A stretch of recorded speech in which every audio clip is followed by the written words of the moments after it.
হাসির রাজা, জ্ঞানের রাজা, রসিক রাজা। এবার আমাদের মহারাজ কৃষ্ণচন্দ্র উদ্বোধন করতে চলেছেন পানীয় জলের সরোবর।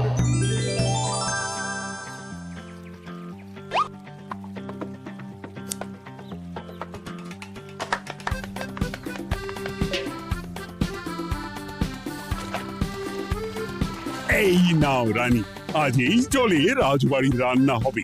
মহারাজ, আমরা সবাই চাই আপনি এই পানীয় জলের সরোবরের ব্যাপারে কিছু বলুন।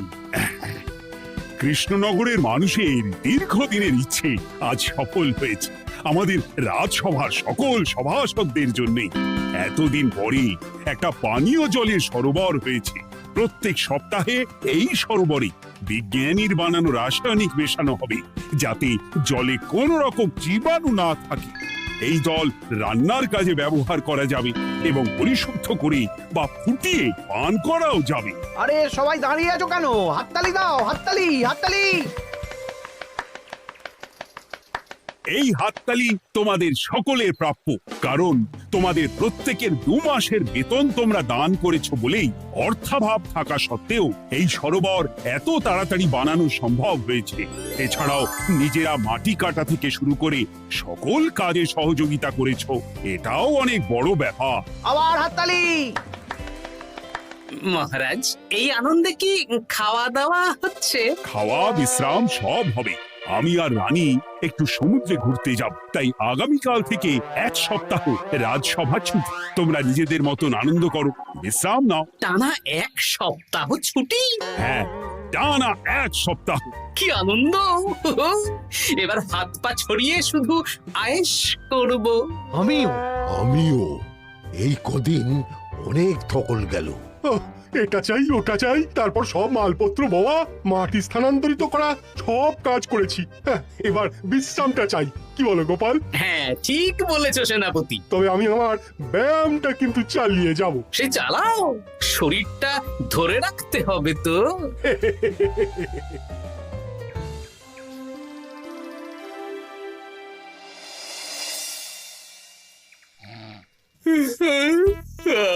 বলি এত ঘুম তো ভালো নয় গো, একটু ব্যায়ামও তো করতে পারো, বুড়িটা একটু কম তো। কি হবে গিন্নি, সুস্থ শরীরকে ব্যস্ত করে এই বেশ ভালো আছি, সুখে আছি।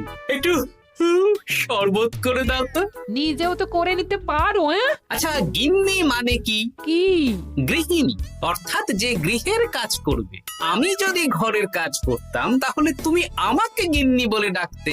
ব্যাপারটা কি ভালো শোনা তো? শরবতটা বানাও দেখি। লোকটার যেন আর তর্স হয় না।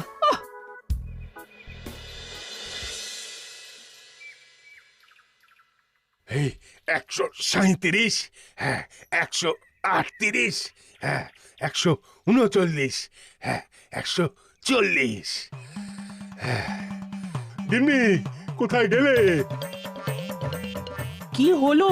তোমাকে সেই কখন বলেছি ডিম সেদ্ধ করে দিতে, করেছো? আরে বাবা, সকালে জামা কাপড়গুলো কেচেছিলাম, এখন ভাঁজ করে গুছিয়ে রাখছি। ওসব সেদ্ধ পরে হবে। পরে হলে চলবে না, ওটাই আমার নিয়ম। উঠবোস করে 4টে ডিম সেদ্ধ আর মুগুর ভেজে 4টে কাঁঠালি কলা। নিজে সেদ্ধ করে নাও, আমি পারলাম না। তুমি যে কাজটা করছো সেটা রেখে আমার ডিমটা আগে সেদ্ধ করো। আমি 250টা উঠবোস শেষ করেই খাবো। 141, হ্যাঁ 142।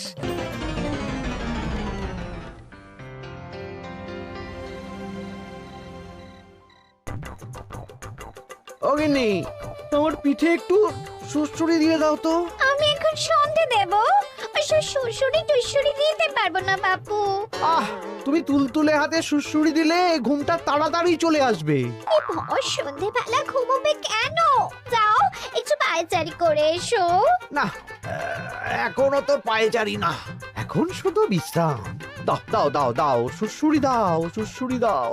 এই লোকটা জ্বালিয়ে মারলো। গিন্নি, একটু ওই কাঁচা লঙ্কা, কচি শসা, কুচো পেঁয়াজ আর ওই সর্ষের তেল দিয়ে মুড়িটা মাখো, বুঝলে? তুমি তো নিজেও মেখে নিতে পারো বাপু, সব কিছুতে আমাকে কেন আদেশ করো? আদেশ না লক্ষ্মী বউ, আমার অনুরোধ। তোমার মতন মুড়ি কি আমি মাখতে পারি? না না না মেখে ফেলা দেখি মেখাবে না মেখাবে না। একটা কাজ নিজের হাতে করবে না। ওহ, কি জ্বালাতন রে বাবা।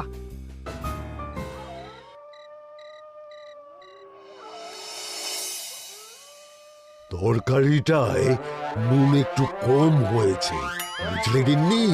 একটু ওই নুনটা দাও তো। এই সামান্য ব্যাপারে এত রাগ করার কি আছে?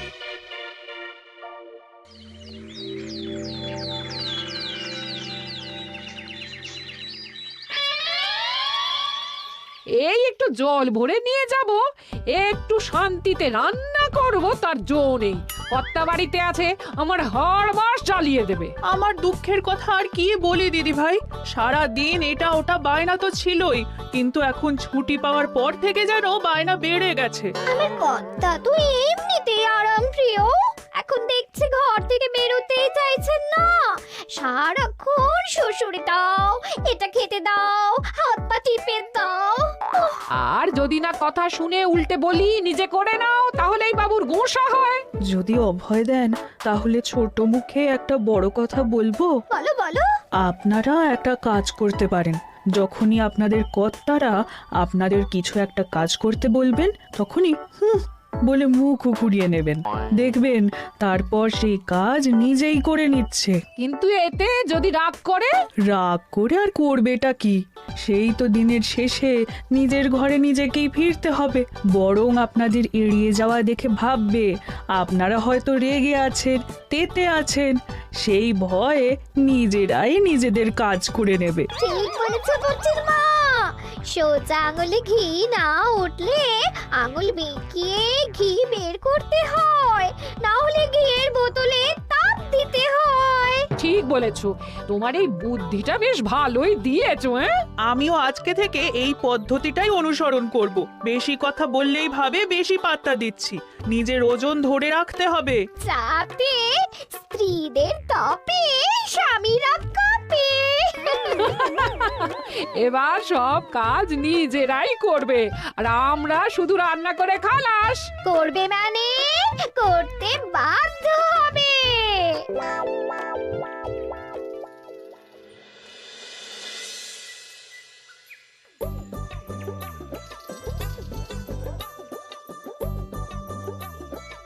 কই গো গিন্নি, বাজারের থলেটা ধরো। উফ, বাবারে বাবা কি গরম, চাঁদিটা ফেটে গেল গো। কই গো নিয়ে যাও। চাপ বাবা, কিন্তু কথাই শোনে না। আরে বাবা আমি কখন থেকে হাঁকছি বাজারের থলেটা নিয়ে যাও, কোনো কথা কানেই তোলো না। এ নাও দেখো তোমার পছন্দ মতন কই মাছ এনেছি, আজকে তেল কই রেঁধো কেমন। ওর কি, আমি স্নানে গেলাম, ভালো করে কষিয়ে রান্না করো, হ্যাঁ দুপুরে পেট ভরে খাবো। হ্যাঁ এই তোমায় কি হুহু রোগে পেয়েছি নাকি? হ্যাঁ যাই বলি তাতেই একটাই উত্তর, হুহু। কি মন্ত্রী মশাই, অনেক দিন হয়ে গেল আমাদের হাতে কোনো কাজ নেই। এখন কি আর গোপালের পেছনে লাগবেন না নাকি? দূর, অনেক তো পিছনে লাগলাম, কিন্তু ফলের ফল তো কিচ্ছু হলো না, উল্টে আমার বদনাম হলো আর তোরাও ফেসে গেলি। তাই আর না। তাহলে এখন কি হাত গুটিয়ে বসে থাকবেন? এখন সুস্থ শরীর ব্যস্ত করতে চাইছি না, বুঝলি? পুজো ছাড়া তো সেইভাবে বড় ছুটি পাই না, কিন্তু অনেক বছর পর এক সপ্তাহ টানা ছুটি পেয়েছি, তাই এই ছুটিটা খেয়ে দিয়ে আয়েশ করে উপভোগ করতে চাই। বাহ, বেশ টাটকা ফল এনেছেন তো। খাবি? আপনি খাওয়ালে আমরা আবার না করতে পারি নাকি? দাঁড়া, তোদের গিন্নিমাকে বলছি কেটে দিতে। কই গো, শুনছো? কই গো? গিন্নিমা তো কোনো সাড়াই দিল না। তাই তো দেখছি, দাঁড়া আমি রান্নাঘরে গিয়ে বলে আসি।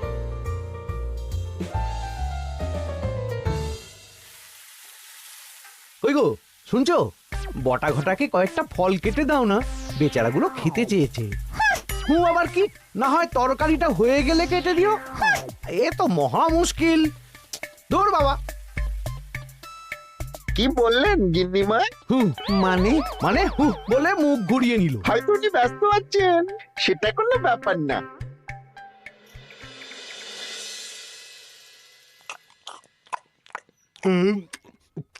সত্যি তোমার হাতের রান্নায় জাদু আছে। হ্যাঁ বাহ বাহ।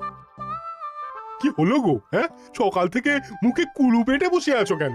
তোমার কি কিছু হয়েছে? হুম ওই দেখো আবার হু হু করে। দাও দেখি, আর একটু ভাত দাও। হুম কি গো, ভাত দেবে না? হুম আরে বাবা, তোমার কি রাগ বা অভিমান কিছু হয়েছে? এ তো দেখি কিছুই বলে না। এবার বুঝো ঠেলা, শুধু রান্নাটা করব আর কোনো কিছু করতে বললেই বলে এড়িয়ে যাব। বাধ্য হয়ে নিজেই কাজ করে নেবে। দেখি আজ তেল কইটা কেমন হয়েছে। আহা, এই তুমিও খেতে বসে পড়ো গিন্নি। বাহ, দারুণ হয়েছে গিন্নি। একটু ঝাল হয়েছে কিন্তু ভালো লাগে বুঝলে। কি গো, আমি তো একাই বোকার মতন কথা বলে যাচ্ছি। এই তোমার কি হয়েছে বলো তো?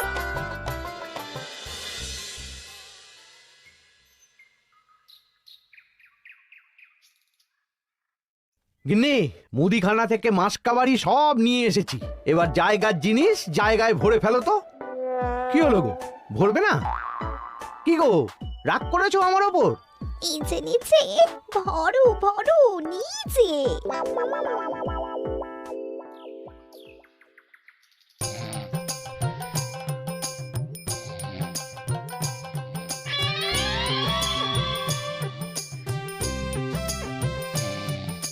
এ কি গো গিন্নি, দুপুরের এঁটো থালা বাটি হাঁড়ি কড়াই সবই তো শুকিয়ে কাঠ। এগুলো মাজবে কখন? আরে, এই কি শুরু করেছো বলো তো? শুধু হু হু করে যাচ্ছ। কিছু জিজ্ঞেস করলে হয় চুপ করে আছো, নয়তো হু হু বলছো। বাসনগুলো মাজবে না? হ্যাঁ, রাতে রান্না বান্না করবে না নাকি? আরে, এ তো আজব ব্যাপার। না, আমাকেই দেখি বাসনগুলো মেজে ফেলতে হবে। বাড়িতে তো আর 5টা দাস দাসী নেই।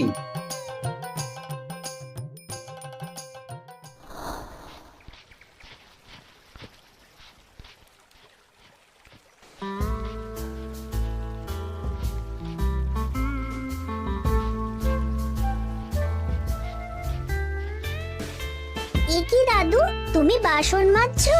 কি আর করবো, তোদের দিদার রোগ হয়েছে। কি রোগ হয়েছে দাদু? হুহু রোগ হয়েছে, হুহু রোগ। সেটা আবার কি? আমি কিছু জিজ্ঞেস করলেই হয় চুপ করে আছে, নয়তো হু হু করছে। কি গো দাদু, 1 সপ্তাহ ছুটি পেয়েছো, কোথায় আইস করে কাটাবে তা না তুমি বাসন মাজছো? কি আর করবো বল, সবই ভাগ্য। আরে দাদু, তোমার যে ঘটে বুদ্ধি আছে না, তুমি ভাগ্য বদল করে দিতে পারো। হ্যাঁ, দিদা পুনো হল হলে তুমিও তো বাঘাতে তোল। আর দেখি কবে ঠিক হয়, নইলে তো কিছু একটা ব্যবস্থা করতেই হবে। এভাবে হু হু শুনে তো আর থাকা যায় না, বিরক্তিকর। আরে গোপাল যে, তুমি পুকুর ঘাটে কি করছো? এই দুপুরের বাসন মাজছি। ও, বাসন মাজছো? মাজো মাজো, আমিও কাপড় জামা কেচে বাড়ি ফিরছি। কেন গো, তোমার আবার কি হলো? আর বলো না, একটু ছুটিতে বিশ্রাম নিচ্ছি বা ব্যায়াম করছি, সেসব আমার গিন্নির সহ্য হয় না। কিছু করতে বললেই হু হু করছে। তোমার গিন্নিও হু হু করছে? শুধু আমার না গো গোপাল, মন্ত্রীমশাই আর রাজবৈদ্যের গিন্নিও। এদের কি একসাথে ছোঁয়াচে হু হু রোগে পেয়েছে নাকি? তাই তো মনে হচ্ছে সবার গিন্নি শুধু রান্না করছে আর কিচ্ছু কুটো নেড়ে দুটো করছে না। হ্যাঁ, আচ্ছা, বুঝেছি। আমরা যে বিশ্রামে আছি সেটা এদের সহ্য হচ্ছে না। কি করা যায় বলো তো? আমাদের বউ যখন কাজ করছে না, তখন নতুন বউ আনতে হবে, মানে আবার বিয়ে করতে হবে। কি যাতা কথা বলছো গোপাল? মানে ব্যাপারটা হলো গিয়ে,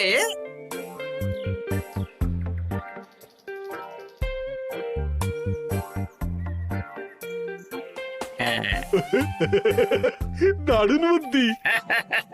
তুমি এক কাজ করো, মন্ত্রী মশাই আর রাজবৈদ্যকে এই বুদ্ধির ব্যাপারটা জানিয়ে দাও। আর কাল বিকেল বেলা থেকে আমাদেরও হু হু রোগ শুরু হবে, কেমন? বেশ বেশ।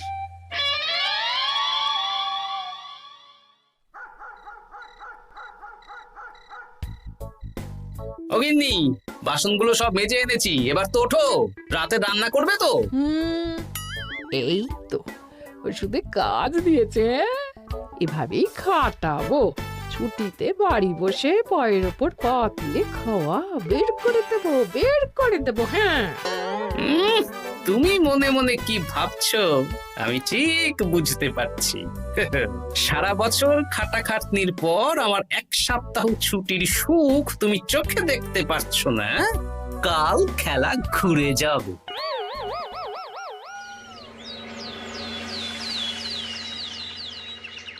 আজ থেকে আমার আর কোনো উপকার তোমাকে করতে হবে না গিন্নি।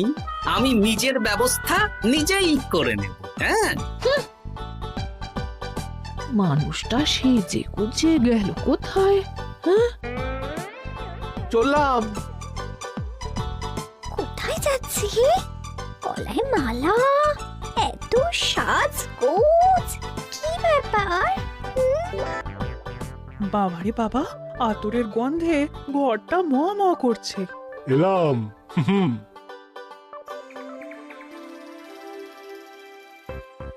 আরে আর বলো না, আমার মানুষটা যে আজকে সকাল সকাল সেজে গুজে কোথায় গেল কিছুই বুঝতে পারলাম না। আমার কথাও তো গলায় মালা পড়ে গেল।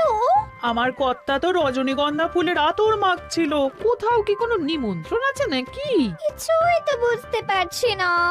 আমাদের এই হু হু ওষুধে বেশ কাজ দিয়েছে, কি বলেন? হ্যাঁ, হ্যাঁ, এখন আর বেশি বায়না করছে না। একবার হু করেছে আর নিজেই সেই কাজ করে নিচ্ছে।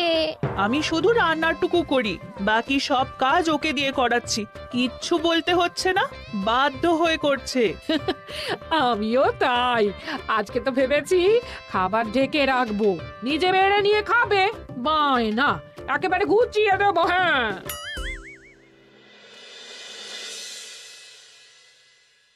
সকাল থেকে সন্ধে হয়ে গেল, বাড়িতে এখনো এলো না। মানুষটা কোথায় গেল রে বাবা?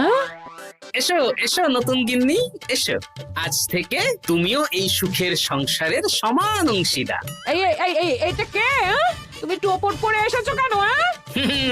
নতুন গিন্নি, তুমি আমার পুরনো গিন্নির কথায় বেশি কান দিও না। আমি যা বলবো তাই শুনবে। তুমি আমার জন্য রান্না বান্না করে দেবে তো? আমি একটু একটু বায়না করব, সব শুনবে তো? তুমি বিয়ে করেছো?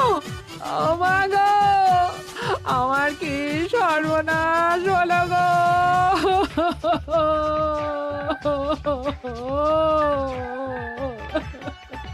চলো নতুন বউ, মোড়ের মাথায় গরুর গাড়ি দাঁড়িয়ে আছে, চলো চলো চলো। ওগো, তুমি এরকম করো না, আমি আর বাঁচবো না। কেন এত কষ্ট দিচ্ছ? সামান্য হু করার জন্য আরেকটা বিয়ে করলে? আমাকে পিঠে সুড়সুড়ি দিয়ে দেবে তো গো নতুন বউ? এটা কি? এ কি হলো? আমার বন্ধু বান্ধবরা এলে তাদের একটু ফল জলখাবারের ব্যবস্থা সব তুমি করবে তো? ও মা গো, এ কি সর্বনাশ হলো আমার! এই আমার সাথে এটা করতে পারলে আমি কি অপরাধ করেছি?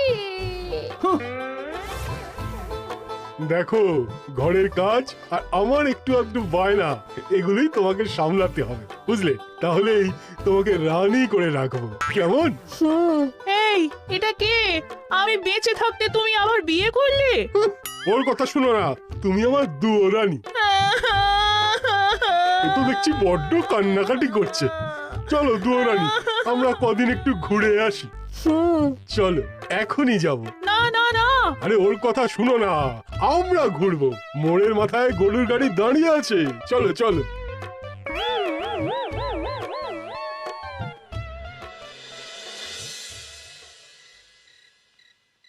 এখন আবার ঘুরতে যাচ্ছ? কি আর করব বলো, আমরা সামান্য এক সপ্তাহ ছুটি পেলাম, ভাবলাম একটু আয়েশ করে থাকবো, কিন্তু তোমাদের সেই সুখ সইল না, তাই। আমি মানছি আমি ভুল করেছি, তা বলে তুমি আরেকটা বিয়ে করে নেবে? ওকে মালা পরানোর সময় তোমার বুকটা একটু কাঁপলো না? আমার মুখটা মনে পড়লো না? এটা তুমি কেন করলে? আমাকে একটু বুঝিয়ে বলতে, আমি আবার আগের মতো তোমার ছোট ছোট বায়নাগুলো পূরণ করে দিতাম। তার জন্য বিয়ে করলে? তুমি কি নিষ্ঠুর? তোমরা সবাই নিষ্ঠুর। নিজেদের একটা স্ত্রী থাকতে আবার দ্বিতীয় বিয়ে। কি আর করবো, স্বামীর সামান্য আবদার স্ত্রী না রাখলে তো কোনো সংসারই সুখের সংসার হতে পারে না।